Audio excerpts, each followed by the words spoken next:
Dear brothers and sisters, imagine this for a moment. Tonight could be a night that is worth more than 80 years of worship. Yes, one single night.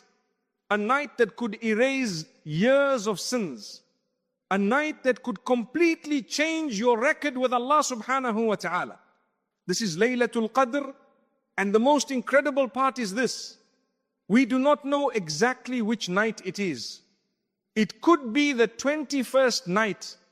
It could be the 23rd, the 25th, the 27th, or the 29th, which means any one of these nights could be the most important night of your life. Now imagine something else. What if Laylatul Qadr comes and we treat that night like any other night? What if we are distracted, tired, scrolling our phones or talking while the most valuable night of the year is passing by? The Prophet Muhammad sallallahu alaihi wasallam gave us a promise filled with hope. He said that whoever stands in prayer on Laylatul Qadr with faith and seeking the reward from Allah, all of their previous sins will be forgiven. All of them. Think about that. Years of mistakes erased in one night. But the reality is, many people enter the last 10 nights of Ramadan without a clear plan. They want to worship. They want to make dua. They want to catch Laylatul Qadr. But the night passes quickly and they don't know what they should actually focus on. So, in this reminder, I want to share with you 5 simple but extremely powerful things you should focus on during the last 10 nights of Ramadan. 5 actions that can help you protect your nights, fill them with worship, and increase your chances of catching Laylatul Qadr. And the first one may surprise you, because many people lose Laylatul Qadr before the night of worship even begins. Dear brothers and sisters, the first thing you must understand about Laylatul Qadr is something many people overlook. The night of Laylatul Qadr does not start at Isha. It does not start at Taraweeh. And it does not start at the late night prayers. The night actually begins at Maghrib. From the moment Maghrib enters, the night has already started. And this is where many people lose a huge portion of the reward without realizing it. Because what usually happens at that time, people are sitting at the iftar table. Everyone is relaxed. Conversations begin. And slowly the atmosphere changes. Someone starts backbiting. Someone tells a joke they should not be telling. Someone mentions another person in a way that is not pleasing to Allah subhanahu wa ta'ala. And before the night of worship has even started, the tongue has already become busy with things that destroy the barakah of the night. Some of the scholars used to say something very powerful about this. They said, many people lose Laylatul Qadr in the early part of the night, not because they did not pray, but because they did not protect their actions, their words, and their hearts at the beginning of the night. Sometimes it is just one sentence, one careless comment, one moment of gossip, one argument. And suddenly the heart that was supposed to be preparing for worship becomes distracted. That is why the believer treats the entire night with respect. From Maghrib until Fajr. Every moment matters. Every word matters. Every action matters. When Allah subhanahu wa ta'ala describes the believers in the Quran, He mentions that they leave their beds and turn toward Him, hoping for His mercy and fearing His punishment. Some of the scholars said this includes the time between Maghrib and Isha, when the companions used to prepare their hearts for the night ahead. So, if you truly want to catch Laylatul Qadr, the first step is simple. Protect the beginning of the night. Guard your tongue. Avoid useless conversations. Avoid arguments. Avoid anything that distracts the heart from Allah subhanahu wa ta'ala. Because Laylatul Qadr is not just about how the night ends. It is about how the night begins. And once the night begins properly, the next thing becomes even more important. There are two prayers that many people underestimate, but they are among the most powerful keys to catching Laylatul Qadr. Dear brothers and sisters, the second thing you should focus on during these nights is something that seems simple but carries enormous reward. And that is never missing Isha and Fajr in congregation. Many people think Laylatul Qadr is only about the long night prayers. They think it is only about standing for hours in Qiyam. But the Prophet Muhammad sallallahu alaihi wasallam taught us something extremely powerful about these two prayers.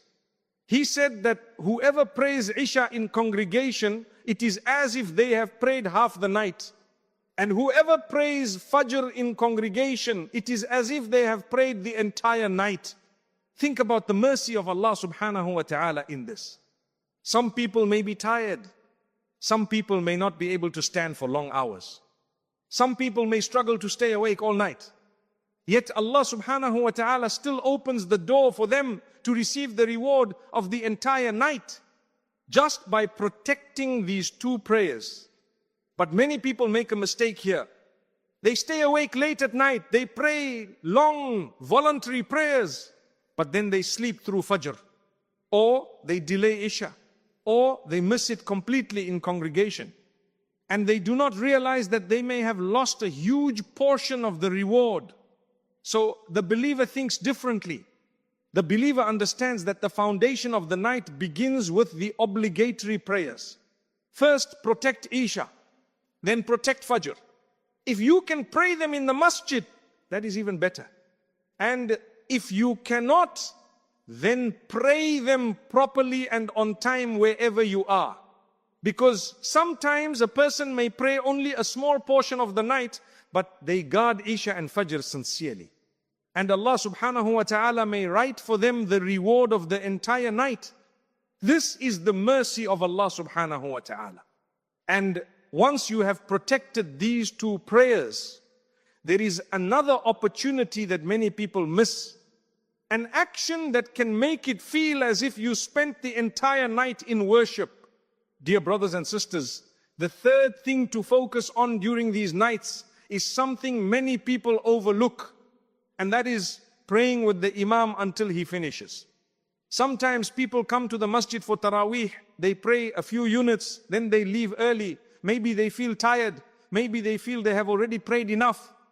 But the Prophet Muhammad sallallahu alaihi wasallam gave us a powerful encouragement regarding this. He said that whoever prays with the Imam until he finishes, it will be written for them as if they spent the entire night in prayer. Look at the generosity of Allah subhanahu wa ta'ala.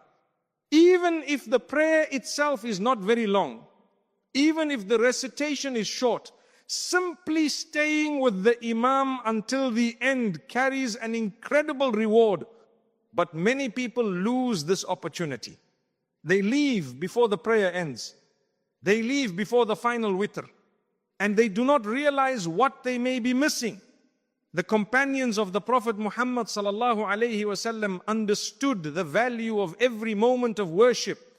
They would remain present, focused, patient, hoping that Allah subhanahu wa ta'ala would write for them the reward of the entire night. And that is why it is important during these nights to be patient with the prayer. Stand with the Imam. Listen carefully to the Quran. Let your heart absorb the words being recited. Even if your body feels tired, remember that these nights pass quickly. But their reward can remain with you for the rest of your life and beyond. So try your best to stay until the Imam completes the prayer. Because sometimes a person may feel that they did very little, but Allah subhanahu wa ta'ala writes for them the reward of a full night of worship. And after the prayer finishes, there is something else that should constantly remain on your tongue during these nights. Something simple, short, but extremely powerful. Dear brothers and sisters, the fourth thing to focus on during these nights is keeping your tongue busy with dua. Laylatul Qadr is not only about long prayers. It is also about turning your heart toward Allah subhanahu wa ta'ala through sincere supplication. And the most beautiful thing about dua is that it does not require a specific place or position. You can make dua while sitting, while walking, after prayer, or even in the quiet moments when your heart feels closest to Allah subhanahu wa ta'ala. One of the most famous du'as for these nights was taught directly by the Prophet Muhammad sallallahu alayhi wasallam. Aisha radiyallahu anha once asked him a question. She said, if I know which night is Laylatul Qadr, what should I say? And the Prophet Muhammad sallallahu alayhi wasallam taught her a short but incredibly powerful dua. He said to say, Allahumma innaka afu tuhibbul afwa fa'afu anni. Which means, oh Allah, you are the most pardoning and you love to pardon, so pardon me.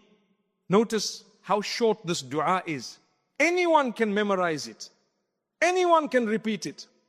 And anyone can keep it constantly on their tongue throughout the night. The scholars often said that the most beloved supplications to Allah subhanahu wa ta'ala are the short and comprehensive ones, because they are easy